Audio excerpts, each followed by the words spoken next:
Thanks for clicking. Financial stresses in the United States could cause the Bank of Canada to have to lower interest rates sooner than it had anticipated. This was the message coming from Bank of Canada Governor Tiff Macklem at a speech given on Thursday. The speech comes as stresses in the U.S. banking system continue to worsen, with Silicon Valley Bank, then First Republic, and now PacWest, all showing cracks starting to emerge in the U.S. financial system despite the efforts by the Federal Reserve. You lost your control. I lost control. Yes, you lost your control. And this is definitely a problem for Canada, as even the governor pointed out that the bank is considering raising interest rates if inflation remains sticky above that 2% target. And it's an even bigger problem given that Canada added 41,000 jobs in April, crushing expectations and leading some to reconsider whether or not the Bank of Canada will be able to maintain its pause. And I think the speech gets to the heart of the problem currently being faced by the Bank of Canada right now. Inflation is still not yet beat, but cracks are emerging in the financial system. So what I want to do today is go over the Bank of Canada governor's speech, discuss what the bank is looking for in order to be able to lower rates, look at what would force them to lower rates, and then discuss what to look for next. Speaking of next, Canada's inflation data is set to be released in a little over a week, and that will obviously have a big impact on the Bank of Canada's decisions going forward. We'll obviously have an update out on that data on this channel. Click like and subscribe if you want to get those updates, but for now, let's get into this speech.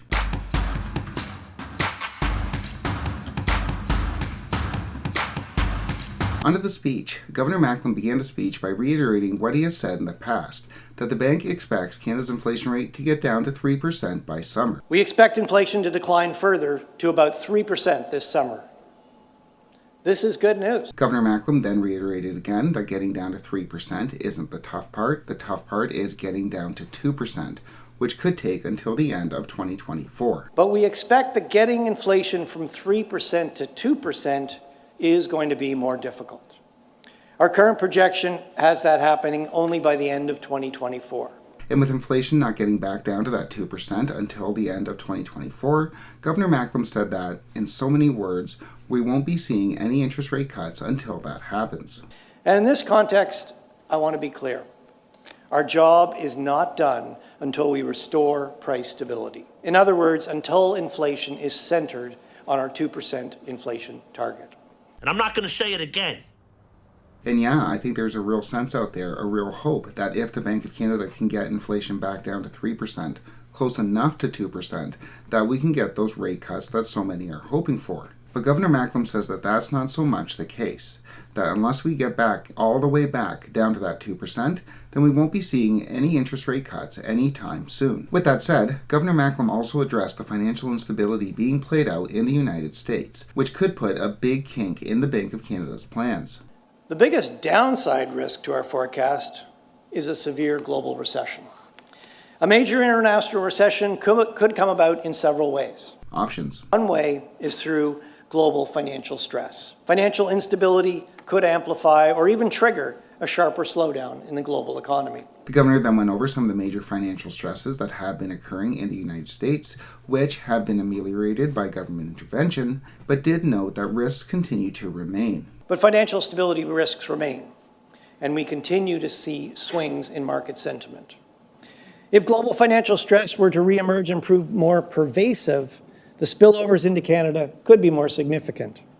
In addition, global stress could interact with domestic vulnerabilities related to high household indebtedness and the potential for a more protracted contraction in our housing market. So, all else being equal, if everything plays out fine in the global financial system and the U.S. can keep its banking problems contained, Bear Stearns is fine. then the Bank of Canada will continue its inflation-fighting path. But, says Governor Macklem, and this is the big but, the financial system trumps inflation. We need both price stability and financial stability. Price stability, confidence in the value of money, is the foundation of a stable and well-functioning financial system. And financial stability is a precondition for price stability.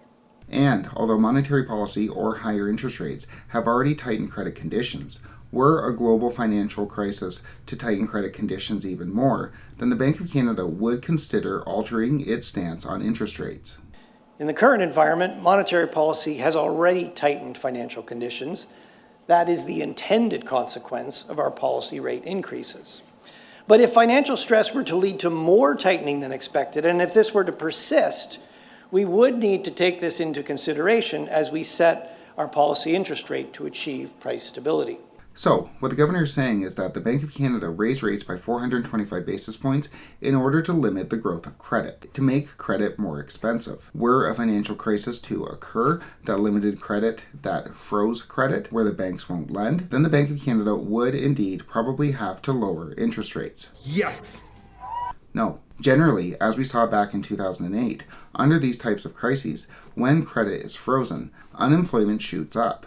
Businesses can't borrow, businesses can't produce, businesses lay off workers. So, these rate cuts that so many are yearning for, that so many are predicting, if they come soon, aren't coming for a good reason. In general, massive rate cuts are meant to stave off major pain. A crash from a dot-com bubble, a major global financial crisis, or a major global pandemic. So, all else being equal, the bank is not going to be lowering rates until late 2024 when we get that inflation rate back down to 2%.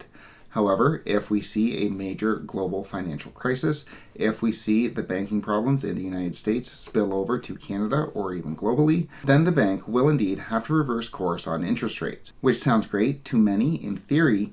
I don't think those rate cuts will play out in as positive of a manner as many are predicting. How this unfolds is anyone's guess. You have the central banks, the Bank of Canada, the Federal Reserve, keeping rates high in order to get inflation back down.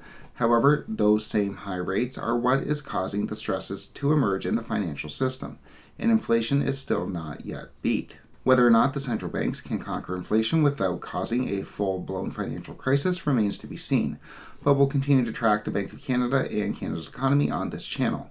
Click like and subscribe if you want to get those updates, but for now, thanks so much for watching.